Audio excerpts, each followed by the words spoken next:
নবীজি সাল্লাল্লাহু আলাইহি ওয়াসাল্লাম মানুষের দ্বারে দ্বারে ঘুরতেছেন। বিশ্ব নবীজি ক্লান্ত হয়ে যখন বাড়ির মধ্যে আসলেন, আসার পর দেখে মা আয়েশা সিদ্দিকা রাদিয়াল্লাহু তাআলা আনহা বাড়ির মধ্যে নেই। বিশ্ব নবীজি সাল্লাল্লাহু আলাইহি ওয়াসাল্লাম সকাল থেকে নিয়ে দুপুর পর্যন্ত মানুষের দ্বারে দ্বারে ঘুরে ক্লান্ত হয়েছে।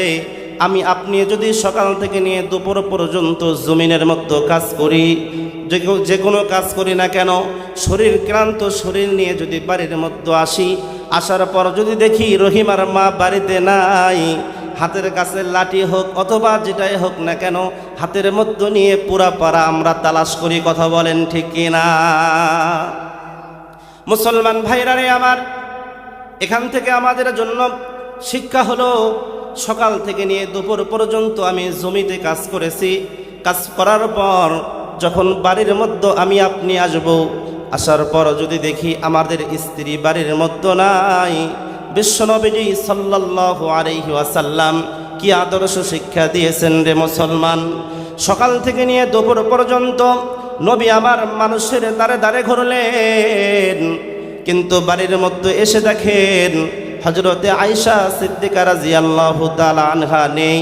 বিশ্বনবীজি রাগান্বিত করলেন না, গালিগালাজ করলেন না। বিশ্বনবীজি সাল্লাল্লাহু আলাইহি ওয়াসাল্লাম হাঁটি হাঁটি পা পা করে মসজিদে নববীর দিকে রওনা করলেন। নবী আমার মসজিদে নববীর সামনে চলে গেলেন। যাওয়ার পর দেখে হযরতে আয়েশা সিদ্দিকা রাদিয়াল্লাহু তাআলা আনহা মসজিদে নববীর সামনে ছোট্ট ছোট্ট বাচ্চারা খেলা করতেছে, আর মসজিদে নববীর সঙ্গে টেক লাগায়া হযরতে আয়েশা সিদ্দিকা রাদিয়াল্লাহু তাআলা আনহা খেলা দেখতেছে। জোরে বলেন সুবহানাল্লাহ। মুসলমান ভাইরা রে আমার, আর যদি আমি আপনি সারাটা দিন কাজ করে বাড়ির মধ্যে এসে যদি আমার আপনার স্ত্রীকে না পাই, এমনও যুবক আছে, এমনও লোক আছে 14 গোষ্ঠী তুলে গালি দেয়। কথা বলেন ঠিক কিনা? নবী আমার রাগান্বিত হইলেন না, রাগ করলেন না, গালিগালাজ করলেন না। বিশ্ব নবীজি সাল্লাল্লাহু আলাইহি ওয়াসাল্লাম কি আদর্শ দেখাইলেন। নবী আমার হাঁটি হাঁটি পা পা করে মসজিদে নববীর দিকে চলে গেলেন। যাওয়ার পর হযরতে আয়েশা সিদ্দিকা রাদিয়াল্লাহু তাআলা আনহা মসজিদে নববীর সঙ্গে টেক লাগায়া খেলা দেখতেছে। নবী আমার আয়েশার মাথার উপর দিয়ে হাত দিয়ে মসজিদে নববীর সঙ্গে হাত লাগায়া হযরতে আয়েশা সিদ্দিকা রাদিয়াল্লাহু তাআলা আনহার সঙ্গে খেলা দেখতেছে। জোরে বলেন সুবহানাল্লাহ, লিল্লাহি তাকবীর। মুসলমান ভাইরা রে আমার, বিশ্বনবীজি সাল্লাল্লাহু আলাইহি ওয়াসাল্লাম হযরতে আয়েশা সিদ্দিকা রাদিয়াল্লাহু তাআলা আনহা মসজিদে নববীর সামনে খেলা দেখতেছে। নবী আবার আয়েশার সঙ্গে খেলা দেখতেছে। এক পর্যায়ে হযরতে আয়েশা সিদ্দিকা রাদিয়াল্লাহু তাআলা আনহুর মনের মধ্যে চিন্তা হলো, নবী আমার সকালবেলা ঘর থেকে বের হয়ে গেছে, আর যদি এখন এসে বাসার মধ্যে আমাকে না পায়, রহমাতুল লিল আলামিন কষ্ট পাবে। না না, আমি আয়েশা বিশ্বনবীজিকে এতটুকু কষ্ট দিব না। হযরত আয়েশা সিদ্দিকা রাদিয়াল্লাহু তাআলা আনহা বাড়িতে যাবেন, যাওয়ার জন্য যখনই মাথাটা ঘুরাইছেন, বিশ্বনবীজির চোখ হযরতে আয়েশা সিদ্দিকা রাদিয়াল্লাহু তাআলা আনহার চোখ এক হয়ে গেছে। সুবহানাল্লাহ বলেন। হযরত আয়েশা সিদ্দিকা রাদিয়াল্লাহু তাআলা আনহা শরম পেয়ে গেছেন। হযরতে আয়েশা সিদ্দিকা রাদিয়াল্লাহু তাআলা আনহার চেহারা লাল হয়ে গেছে। বিশ্বনবীজি সাল্লাল্লাহু আলাইহি ওয়াসাল্লাম হযরতে আয়েশা সিদ্দিকা রাদিয়াল্লাহু তাআলা আনহাকে হুমায়রা বলতেন। হযরতে আয়েশা সিদ্দিকা রাদিয়াল্লাহু তাআলা আনহা বাসার মধ্যে আসলেন, আর আল্লাহ তাবারক ওয়া তাআলাকে ডাকতে বলতেছে, মালিক আল্লাহ, আপনার নবী আমার সঙ্গে যে সুন্দর ব্যবহার করলেন, আমাকেও একটা সুযোগ করে দেন, আপনার নবীর সঙ্গেও যেন আমি এরকম সুন্দর ব্যবহার দেখাইতে পারি। জোরে বলেন সুবহানাল্লাহ। অনেক লম্বা চড়া কথা। হযরত আয়েশা সিদ্দিকা রাদিয়াল্লাহু তাআলা আনহা বিশ্বনবীজি সাল্লাল্লাহু আলাইহি ওয়াসাল্লাম হযরতে আয়েশা সিদ্দিকা রাদিয়াল্লাহু তাআলা আনহার ঘরে থাকার পালা। হযরতে আয়েশা সিদ্দিকা রাদিয়াল্লাহু তাআলা আনহা বিশ্বনবীজি সাল্লাল্লাহু আলাইহি ওয়াসাল্লামের জন্য খাবার সুন্দর করে রেডি করে নিয়ে বসে আছেন। বিশ্বনবীজি মসজিদে নববী থেকে নামাজ শেষ করে হযরত আয়েশা সিদ্দিকা রাদিয়াল্লাহু তাআলা আনহার বাসায় আসবেন। হযরত আয়েশা সিদ্দিকা রাদিয়াল্লাহু তাআলা আনহা বিশ্বনবীজি সাল্লাল্লাহু আলাইহি ওয়াসাল্লামকে সঙ্গে করে নিয়ে খানা খাবে। মুসলমান ভাইরা রে আমার, মা বোনদেরকে বলবো রে মা, আপনারা আয়েশা সিদ্দিকা রাদিয়াল্লাহু তাআলা আনহার জীবনী পড়েন। বিশ্বনবীজি সাল্লাল্লাহু আলাইহি ওয়াসাল্লাম হযরত আয়েশা সিদ্দিকা রাদিয়াল্লাহু তাআলা আনহা স্বামীর জন্য অপেক্ষা করতেছেন।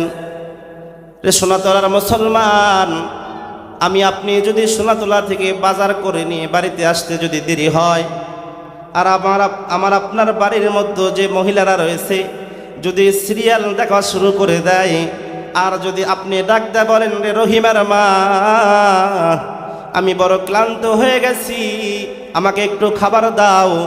এমনও স্ত্রী আছে ডাক দে বলে, দেখো টেবিলের উপর খাবার আছে, ওখান থেকে নিয়ে খেয়ে তুমি ঘুমায়া যাও, আমার সিরিয়ালের ডিস্টার্ব দাও না। কথা বলেন ঠিক কিনা? মা বোনদেরকে বলবো, মা আপনারা স্বামীর খেদমত করবেন। মহিলাদের 4টা কাজ, যদি কোনো মহিলা 4টা কাজ করতে পারে, আল্লাহ তাবারক ওয়া তাআলা ওই মহিলাকে বিনা হিসাবে জান্নাতুল ফেরদাউস দান করবে। জোরে বলেন সুবহানাল্লাহ। তার মধ্যে এটাও একটা, যে মহিলা স্বামীর খেদমত করবে, আমার আল্লাহ আমার রব সেই মহিলাকে বিনা হিসাবে জান্নাতুল ফেরদাউস দান করবে। জোরে বলেন সুবহানাল্লাহ। মুসলমান ভাইরা রে আমার, হযরত আয়েশা সিদ্দিকা রাদিয়াল্লাহু তাআলা আনহা বিশ্বনবীজি সাল্লাল্লাহু আলাইহি ওয়াসাল্লাম আসবেন, একসঙ্গে খানা খাবেন। মা বোনদেরকে বলবো, মা যুবকদেরকেও বলবো, ভাই স্বামী স্ত্রীর মহব্বত বেশি করার জন্য কবিরাজের কাছে যাওয়া লাগবে না। স্বামী স্ত্রীর মহব্বত বাড়ানোর জন্য কবিরাজের বাড়ি বাড়ি ঘোরা লাগবে না। স্বামীও যদি বিশ্বনবীজির আদর্শকে ফলো করে, আর মা বোনেরাও যদি হযরত আয়েশা সিদ্দিকা রাদিয়াল্লাহু তাআলা আনহার জীবনী ফলো করে, স্বামী স্ত্রীর দানপত্র জীবন সুখীময় হয়ে যাবে। কথা বলেন ঠিক কিনা? মুসলমান ভাইরা রে আমার, বিশ্বনবীজি সাল্লাল্লাহু আলাইহি ওয়াসাল্লাম মসজিদে নববী থেকে নামাজ পড়ে আসবেন। হযরত আয়েশা সিদ্দিকা রাদিয়াল্লাহু তাআলা আনহা খাবার নিয়ে বসে আছে। এক পর্যায়ে হযরত আয়েশা সিদ্দিকা রাদিয়াল্লাহু তাআলা আনহার চোখের মধ্যে ঘুম চলে আসছে। ঘুম আসার কারণে হযরত আয়েশা সিদ্দিকা রাদিয়াল্লাহু তাআলা আনহা ঘুমের মধ্যে স্বপ্ন দেখে, নবী আমার মসজিদে নববীর মধ্যে সাহাবা আজমাইনদেরকে আলোচনা করতেছেন, সাহাবা আজমাইনদেরকে নিয়ে আলোচনা করতেছেন।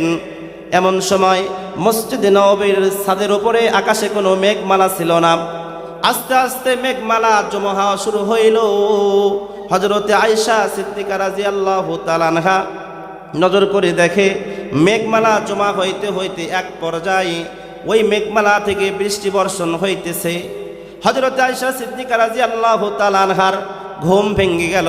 হযরতে আয়েশা সিদ্দিকা রাদিয়াল্লাহু তাআলা আনহা বিশ্বনবীজির শুকনা কাপড় নিয়ে মসজিদে নববীর দিকে চলে গেলেন। জোরে বলেন সুবহানাল্লাহ।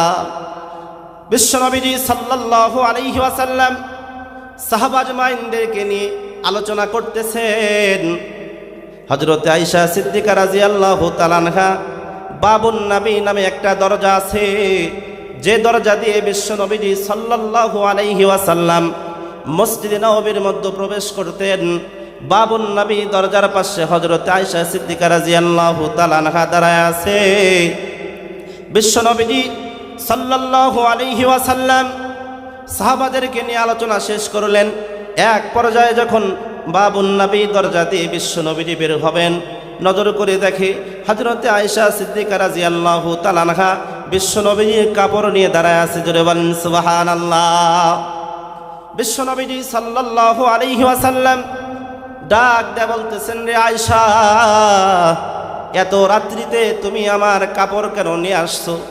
হযরতে আয়েশা সিদ্দিকা রাদিয়াল্লাহু তাআলা আনহা ডাক দেয়া বলে, ইয়া রাসূলুল্লাহ, ইয়া হাবিবাল্লাহ, নবী গো, আমি স্বপ্নের মধ্যে দেখলাম আল্লাহ তাবারক ওয়া তাআলা আসমান থেকে বৃষ্টি বর্ষণ করতেছেন। আপনি ভিজা শরীর নিয়ে বাড়িতে যাবেন। আমি আপনার স্ত্রী আয়েশা, আপনার এতটুকু কষ্ট আমি সহ্য করতে পারবো না। জোরে বলেন সুবহানাল্লাহ। বিশ্বনবীজি সাল্লাল্লাহু আলাইহি ওয়াসাল্লাম মুস্কি হাসি দিলেন। হযরতে আয়েশা সিদ্দিকা রাদিয়াল্লাহু তাআলা আনহাকে ডাক দিয়ে বলতেছেন, রে আয়েশা, আমার শরীরের মধ্যে হাত দিয়ে দেখো, আমার শরীরের একটা চুল, একটা লোম বৃষ্টির দ্বারা ভিজে নাই। আমার জামা তো ভিজা দূরের কথা। জোরে বলেন সুবহানাল্লাহ। হযরত আয়েশা সিদ্দিকা রাদিয়াল্লাহু তাআলা আনহার মুখটা মলিন হয়ে গেল। বিশ্বনবীজি সাল্লাল্লাহু আলাইহি ওয়াসাল্লাম ডাক দিয়ে বলতেছেন, রে আয়েশা, তোমার মুখটা কেন মলিন হয়ে গেল? হযরত আয়েশা সিদ্দিকা রাদিয়াল্লাহু তাআলা আনহা ডাক দিয়ে বলতেছেন, ইয়া রাসূলুল্লাহ, ইয়া হাবিবাল্লাহ, আজ পর্যন্ত আমি যতগুলো স্বপ্ন দেখেছি, কোনোদিন আল্লাহ তাবারক ওয়া তাআলা আমাকে মিথ্যা স্বপ্ন দেখান নাই। না জানি কি এমন বদআমল করেছি যার কারণে আমার আল্লাহ নারাজ হইয়া আমি আয়েশার কাছ থেকে সত্য স্বপ্ন উঠায় নিয়েছে। এ কথা শোনার সঙ্গে সঙ্গে বিশ্বনবীজি সাল্লাল্লাহু আলাইহি ওয়াসাল্লাম মুস্কি হাসি দিলেন। ডাক দিয়ে বলতেছেন, রে আয়েশা, তুমি যে স্বপ্ন দেখেছো, তোমার স্বপ্ন মিথ্যা না, বরং তোমার স্বপ্নের ব্যাখ্যা করতে ভুল হইতেছে। জোরে বলেন সুবহানাল্লাহ। বিশ্বনবীজি সাল্লাল্লাহু আলাইহি ওয়াসাল্লাম হযরত আয়েশা সিদ্দিকা রাদিয়াল্লাহু তাআলা আনহাকে ডাক দিয়ে বলতেছেন, রে আয়েশা, তুমি যে দেখতেছো আমি সাহাবা আজমাইনদেরকে নিয়ে মসজিদে নববীর মধ্যে আলোচনা করতেছি, এটা সত্য মিথ্যা না? তুমি দেখতেছো আকাশের মধ্যে কোনো মেঘমালা ছিল না, আস্তে আস্তে মেঘমালা জমা হইল, এটাও সত্য। তুমি দেখেছো আসমান থেকে মুষলধারা বৃষ্টি হইতেছে, দেখতেছো, এটাও সত্য। কিন্তু এটা আসমানের বৃষ্টি না, বরং এটা আল্লাহ তাবারক ওয়া তাআলা আসমান থেকে সকিনা নাজিল করেছে। জোরে বলেন সুবহানাল্লাহ। মুসলমান ভাইরা রে আমার, হযরত আয়েশা সিদ্দিকা রাদিয়াল্লাহু তাআলা আনহা এবার একটু মনটা ভালো করলেন। বিশ্বনবীজি সাল্লাল্লাহু আলাইহি ওয়াসাল্লাম ডাক দিয়ে বলতেছেন, রে আয়েশা, যে জায়গায় কোরআন এবং হাদিস থেকে আলোচনা করার পরিবেশ করা হয়, ওই জান্নাতের বাগানের মধ্যে যারা বসবে, আমার আল্লাহ আসমান থেকে তাদের প্রতি সকিনা নাজিল করবে। এই সকিনার দ্বারা বান্দার শরীর ধৌত হবে না, বরং এই সকিনা নাজিল হওয়ার কারণে আমার আল্লাহ, আমার রব বান্দার কলবের মধ্যে যতটুকু নেফাকি আছে, বান্দার কলবের মধ্যে যে পরিমাণ গুনাহ আছে, ওই জান্নাতের বাগানের মধ্যে বসে নিজের ভুল বুঝতে পেরে আমার যদি কোনো বান্দা, বিশ্বনবীজি বলেন, আমার কোনো উম্মতি যদি খালেস দিলে ইস্তেগফার করতে পারে, তওবা করতে পারে, আমার আল্লাহ, আমার রব ওই জান্নাতের বাগানের মধ্যে বসার কারণে আসমান থেকে সকিনা পাঠায়া বান্দার কলবটাকে ধৌত করে আমার উম্মতিদের জিন্দেগির গুনাহ আমার আল্লাহ মাফ করে দিবে। জোরে বলেন সুবহানাল্লাহ।